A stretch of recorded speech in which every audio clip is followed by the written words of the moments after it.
আজ মকর সংক্রান্তি। সূর্যের ধনুরাশি থেকে মকরে সংক্রমণ। সংপূর্বক ক্রান্তি থেকেই সংক্রান্তি শব্দের উৎপত্তি। সংক্রান্তি শব্দের আক্ষরিক অর্থ হল সঞ্চারণ। বাঙালি তথা ভারতবাসীর জীবনে এই মকর সংক্রান্তি একটি বিশেষ তাৎপর্য রয়েছে। এই মকর সংক্রান্তি থেকেই শুরু হয় উত্তরায়ণের পথ, দেবযানের পথ। আমাদের 12টি মাস, তার সঙ্গে রয়েছে 12টি রাশি।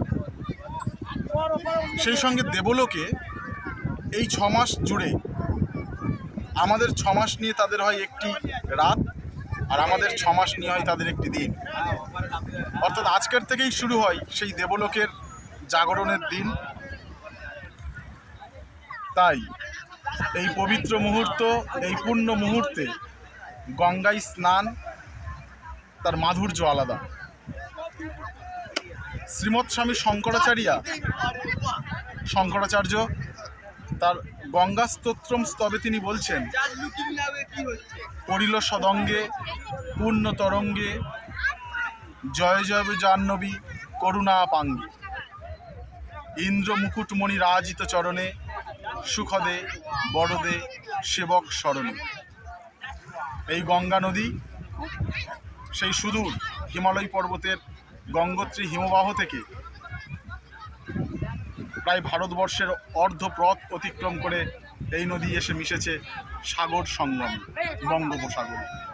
তাই এই সঙ্গম স্থলে আজ মকর সংক্রান্তির পুণ্যতিথিতে স্নান আমাদের জীবনে এক উত্তরণের বার্তা বহন করে আনে।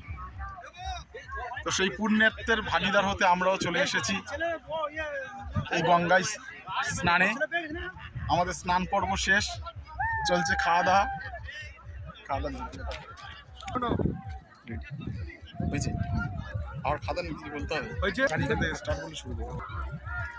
এখানে চলছে খাওয়া দাওয়া পর্ব। আমাদের স্নান শেষে মেনুতে রয়েছে নিরামিষ ঘুগনি, মুড়ি, সঙ্গে জিলিপি।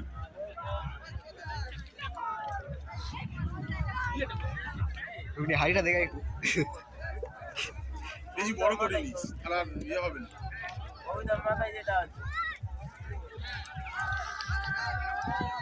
এ ভাই দা